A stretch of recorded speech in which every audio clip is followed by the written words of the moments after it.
April 15th, 2019 will make 107 years since the Titanic went down.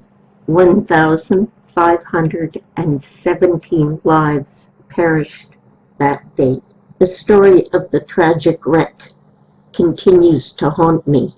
As I walk through this beautiful, silent city, I come across this tombstone and think how this man's dreams came to such an abrupt end. Out of over 2,200 people on board, approximately 700 survived to tell their story.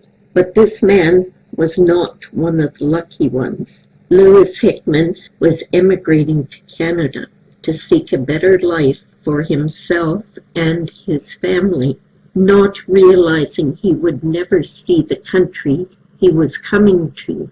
Instead, it would become his final resting place. His brother Leonard had emigrated a couple of years before and worked on the Honeyman farm, located a few miles from Neepawa. He returned to England to encourage his brothers Lewis and Stanley and two of their friends to emigrate with him. He had done very well for himself for the time that he had emigrated, and he persuaded them to come back with them. But because there was a coal strike, the ship that they were supposed to return on couldn't sail, so their ticket was upgraded to second-class passenger on the Titanic. She was making her maiden voyage. They were quite pleased about this. After all, who would have thought that disaster would have struck this unsinkable ship? Unfortunately, the Titanic hit an iceberg, and all five went down with the ship. But Lewis's story doesn't end there. Leonard's body was identified by his membership card with Eden Forester's Lodge that was found in his pocket. But it was actually his brother Lewis that was found. There's some speculation here that possibly Lewis grabbed his brother's jacket during the mayhem. On Friday, May 3rd, the Neepawa Press reported that amongst the bodies of the Titanic was that of Leonard Hickman of Eden, who went home last December and was returning with two of his brothers and several other young men that were looking for position with farmers in the neighborhood.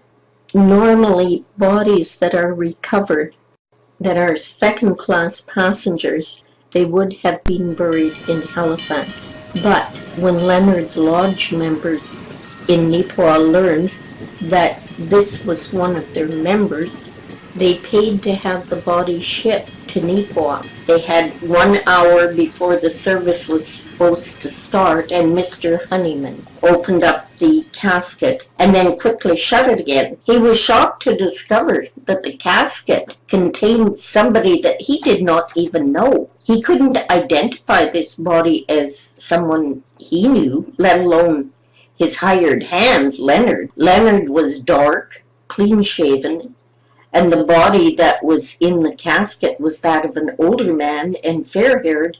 He also had a mustache. The church was crowded with people waiting for the funeral to begin, so Mr. Honeyman closed the casket up and sealed it and let the funeral go on. The congregation were asking why the casket was not opened. They were told the body was in the water for 2 weeks, so it is not wise to have the casket open. It was a plausible reason, and the congregation didn't question it.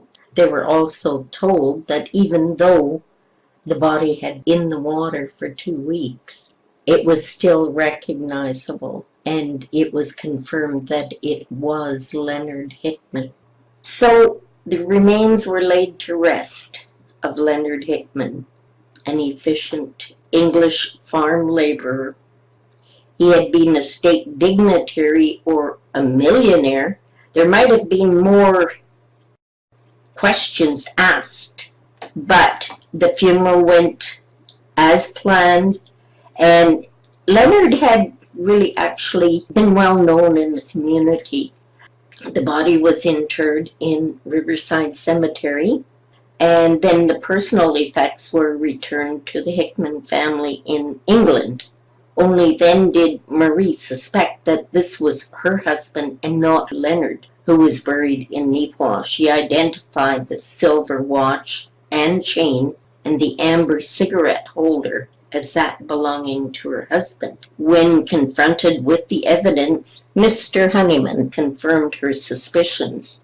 I suppose you know by now that this was not Leonard's body that was forwarded to us here, but that of your husband, Lewis. I do not know how the mistake occurred. Later, the name on the tombstone was changed, and it said, "In loving memory of Lewis Hickman, age 32, beloved husband of Marie Hickman." Then it also lists his two brothers that their bodies were not found, also of Leonard Mark Hickman, age 24, and that of Stanley George Hickman, age 21, sons of Herbert and Emily Hickman, victims of the Titanic. So there is only one body, but it's in memory of all three brothers.